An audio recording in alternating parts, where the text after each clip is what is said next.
Oke baik, assalamualaikum warahmatullahi wabarakatuh teman-teman. Terima kasih telah mengklik video ini dan selamat datang di Teman Cerita Channel. Dalam istilah bahasa Inggris, filosofi yang berarti filsafat juga berasal dari bahasa Yunani, yaitu filosofia, yang lazim diterjemahkan ke dalam bahasa tersebut sebagai cinta kearifan. Menurut pengertiannya, yang semula dari zaman Yunani kuno itu, filsafat berarti cinta kearifan. Filsafat adalah usaha untuk memahami atau mengerti alam semesta dalam hal makna dan nilai-nilainya yang tidak cukup dijangkau hanya dengan panca indera manusia sekalipun. Bidang filsafat sangatlah luas dan mencakup secara keseluruhan sejauh dapat dijangkau oleh pikiran. Dan kali ini kita akan membahas tentang sejarah perkembangan filsafat dari zaman Yunani kuno hingga masa kini. Untuk teman-teman yang belum subscribe, mohon untuk subscribe dan nyalakan tombol loncengnya agar teman-teman bisa mendapatkan info terbaru dari Teman Cerita.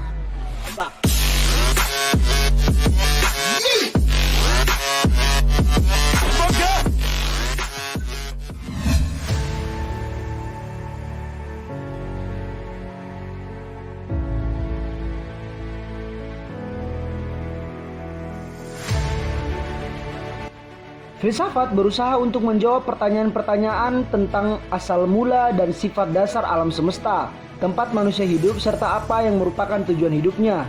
Metode filsafat adalah metode bertanya. Objek formal filsafat adalah rasio yang bertanya. Objek materinya adalah semua yang ada di alam semesta itu sendiri.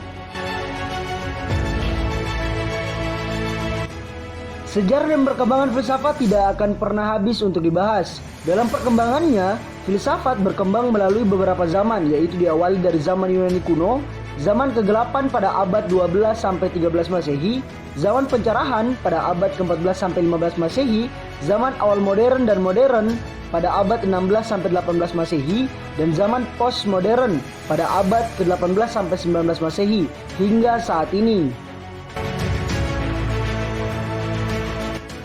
Zaman Yunani kuno. Periode filsafat Yunani merupakan periode terpenting dalam sejarah peradaban manusia.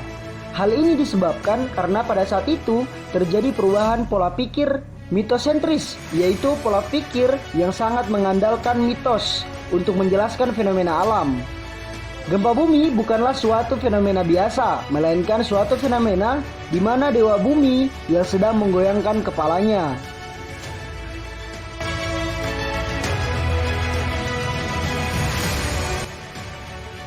Pada periode ini muncullah filsuf pertama yang mengkaji tentang asal-usul alam, yaitu Thales. Pada saat itu ia mengatakan bahwa asal alam adalah air, karena unsur terpenting bagi setiap makhluk hidup adalah air. Air dapat berubah menjadi gas seperti uap dan benda padat seperti es. Dan bumi ini juga berada di atas air.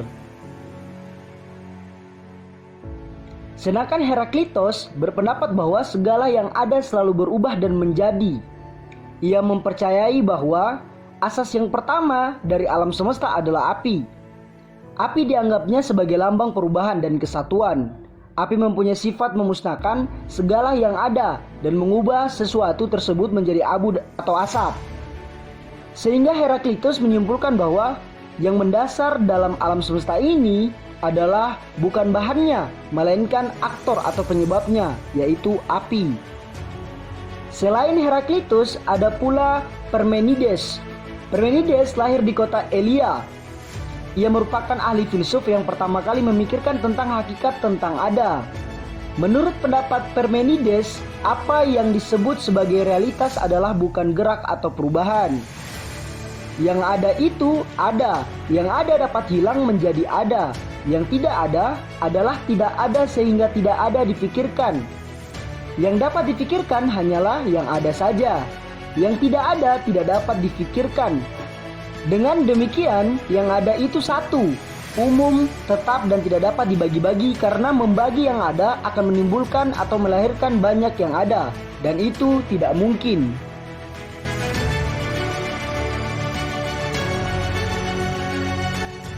Zaman keemasan atau puncak dari filsafat Yunani kuno atau klasik dicapai pada masa Sokrates, sekitar tahun 470 sampai 400 sebelum Masehi. Kemudian pada Plato pada tahun 428 sampai 348 sebelum Masehi, dan yang terakhir Aristoteles pada tahun 384 sampai 322 sebelum Masehi.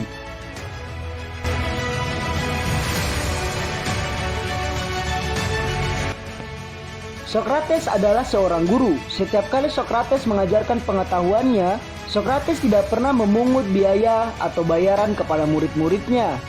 Oleh karena itu, para kaum sofis menuduh dirinya memberikan ajaran baru yang merusak moral dan menentang kepercayaan negara kepada para pemuda. Kemudian ia ditangkap dan dihukum mati dengan meminum racun pada umur 70 tahun, yakni pada tahun 399 sebelum Masehi. Pemikirannya untuk menyelidiki manusia secara keseluruhan, yaitu dengan menghargai nilai-nilai jasmania dan rohania. Yang keduanya tidak dapat dipisahkan karena dengan keterkaitan dua hal tersebut banyak nilai yang dihasilkan. Selain itu, ada juga Plato. Plato lahir di Athena dengan nama asli Aristoteles. Ia belajar filsafat dari Sokrates, Pythagoras, Heraklitus, dan Elia. Sebagai titik tolak pemikiran filsafatnya, ia mencoba menjelaskan permasalahan lama, yakni mana yang benar, yang berubah-ubahkah, atau yang tepat. Pengetahuan yang diperoleh lewat indera disebutnya sebagai pengetahuan indrawi.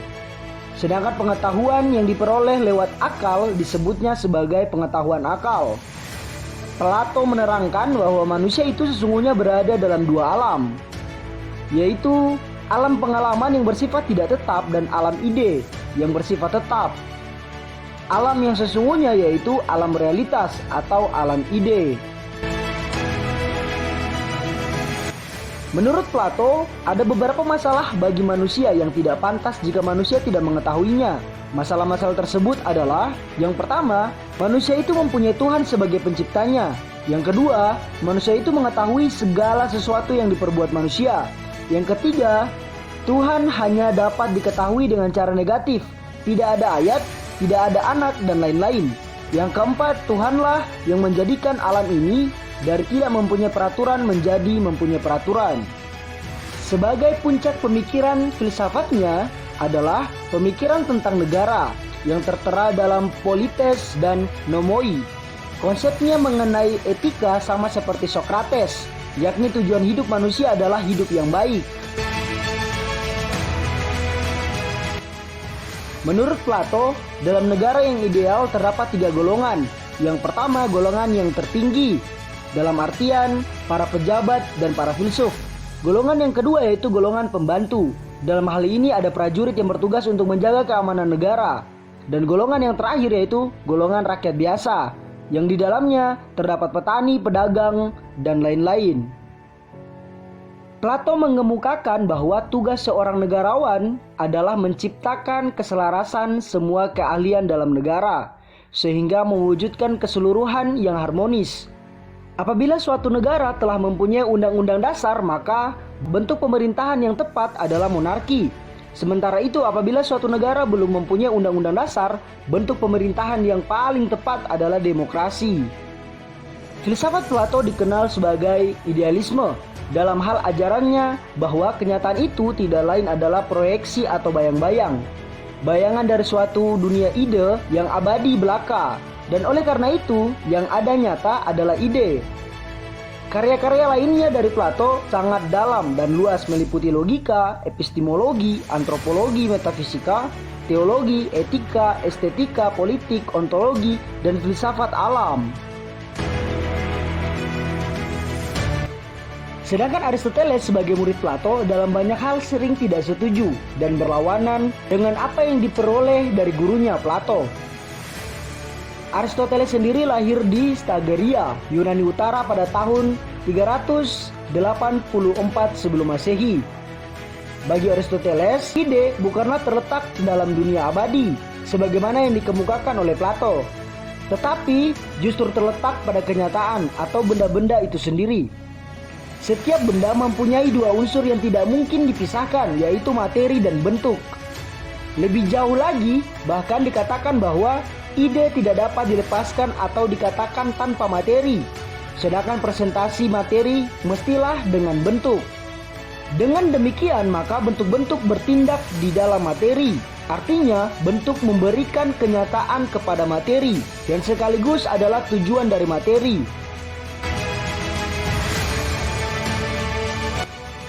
Karya-karya Aristoteles meliputi logika, etika, politik, metafisika, psikologi, ilmu alam, retorika, dan poetika, politik dan ekonomi. Pemikiran-pemikirannya juga yang sistematis tersebut banyak sekali menyumbang kepada pengembangan ilmu pengetahuan. Adapun beberapa buah pemikiran Aristoteles, seperti yang pertama, ajarannya tentang logika. Yang kedua, ajarannya tentang silogisme. Yang ketiga, ajarannya tentang pengelompokan ilmu pengetahuan.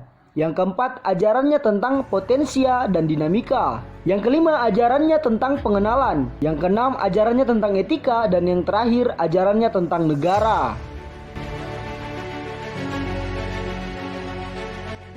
Zaman kegelapan pada abad 12 sampai 13 Masehi. Zaman ini dikenal sebagai abad pertengahan. Filsafat pada zaman ini dikuasai oleh pemikiran keagamaan yaitu Kristiani. Puncak dari filsafat Kristiani adalah patristik dan skolastik pratistik.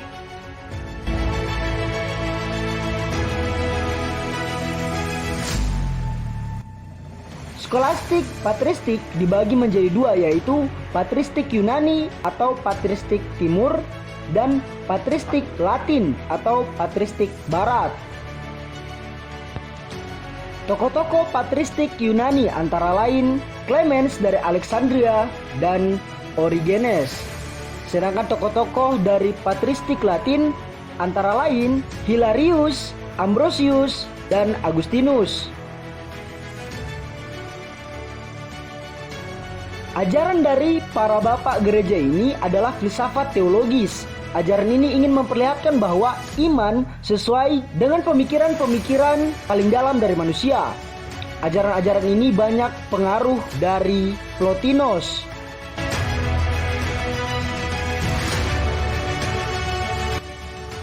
Pada zaman skolastik, pengaruh Plotinus diambil alih oleh Aristoteles. Pada masa ini pemikiran-pemikiran Aristoteles kembali dikenalkan dalam karya beberapa filsuf Yahudi maupun Islam, yaitu melalui Avicenna atau Ibnu Sina, kemudian Averroes atau Ibnu Rus, dan Maimonides. Pengaruh Aristoteles sangatlah besar hingga ia disebut sebagai sang filsuf. Sedangkan Averroes atau Ibnu Rus yang banyak membahas karya Aristoteles dijuluki sebagai sang komentator. Pertemuan pemikiran Aristoteles dengan iman Kristiani menghasilkan filsuf paling penting sebagian Ordo Dominikan dan Fransiskan.